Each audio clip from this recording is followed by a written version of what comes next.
Hi, everyone, and welcome to our second session. So, do you know who this is? That's right. This is Britney Spears at her best and now at her worst. Do you remember what she's been through? She was drunk in public. She did a hit and run with her car. She crushed a guy's feet with her car. She was in contempt of court. She didn't appear in court. She put her baby on her lap while driving. Kid should have been in a car seat. She doesn't have a driver's license. And then she locked herself in the bathroom with her son and got a psych evaluation. And she also shaved her hair off, most famously. So the question is why? Why would this happen to Britney Spears? Your answer is related to the view in psychology that you have. You look at the world either as a behaviorist, a humanist, a psychoanalyst, a cognitivist, a neuroscientist, and many others. And your answer to what happened to Britney Spears is reflected in the viewpoint that you hold about human behavior. Okay, who is this? Yep, that's right, Robert Downey Jr. Do you guys remember what he's been through? He had several drug and under the influence convictions. Now, why would a guy who has a career as amazing as Robert Downey Jr. need to use drugs or drink? If you're a behaviorist, you're going to say that it's rewarding to him to alter his consciousness because he doesn't like how he feels in his regular consciousness. If you're a humanist, you're going to say his growth is blocked. He's not the person he wants to be. His real is too different from his ideal, and therefore he wants to escape. If you're a cognitivist, you might think that he's thinking to himself, if I get wasted, I will feel better.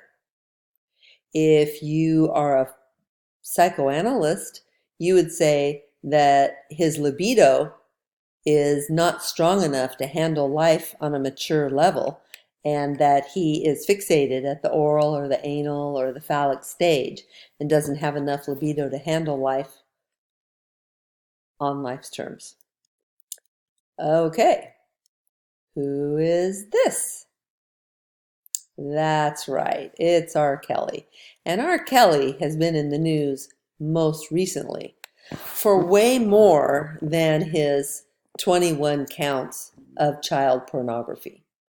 So the question is, R. Kelly seems to like to dominate women. He seems to like to enslave them, actually, and he has a very voracious sexual appetite with these women, but apparently he also likes kids.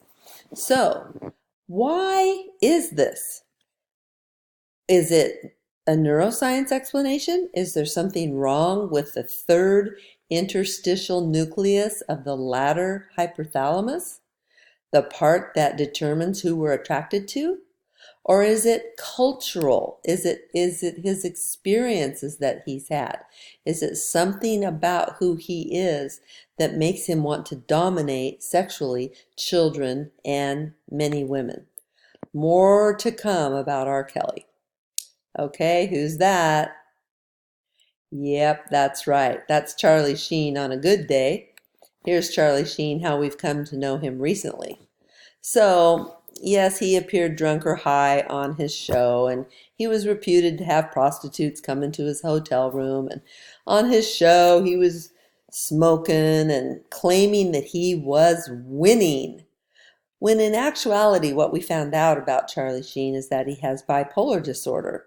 So we were seeing him in some manic episodes in his life. We also found out after he went on a talk show that he was being blackmailed by someone who knew that he was HIV positive. So he's a good illustration of what we talk about in psychology, where we believe that disorders are a combination of genetics and environment, or the diathesis, the things in your genetics, and stress model explain mental illness. So his diathesis is that he has bipolar disorder, which is a genetically transmitted mental disorder, and the stress of many things in his life, but including the fact that he was being blackmailed and his HIV status was a secret, led to the manifestation of some pretty serious symptoms of his bipolar disorder. He's in treatment and he's doing much better. And who's this? Oh yes, the beloved Pee Wee Herman. Many of you may have seen him in your childhood doing his cute show where he was highly entertaining. But check this out. Here's Pee Wee Herman's mugshot. And he has a mugshot because he went to an adult theater and exposed himself to the patrons there. Now the question is why? Why would Pee Wee Herman need to show people his privates in order to receive gratification? Again, your answer to that has to do with the theoretical view that you possess. And our next character, Senator Wiener. Yes, his name really is Wiener. I'd go by Weiner if I was him, or I would change my name actually.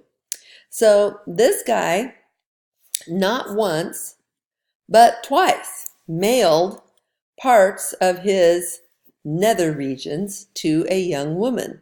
Here's one of the photos that he shared with her. You know, not a terrible photo, nicely shaved individual, but he's married and his wife is pregnant. And his wife is sort of a public figure because she was instrumental in Hillary Clinton's presidential campaign. But he's got photos of his children and family behind him. Not the best move for a guy who's sending not only his chest but other parts. Now, why would he do this? What does he get out of this? Are you a behaviorist and you're saying he gets praise and attention? Are you a cognitivist and you're saying he's saying to himself, if I send provocative photos to this young woman, she's going to want me and I want to feel wanted? Are you a humanist and he's not getting enough attention and good things going in his regular life, so he needs to add this to feel like he is matching his real and his ideal life? Are you a neuroscientist and you're telling yourself there's something in his brain that makes him do this?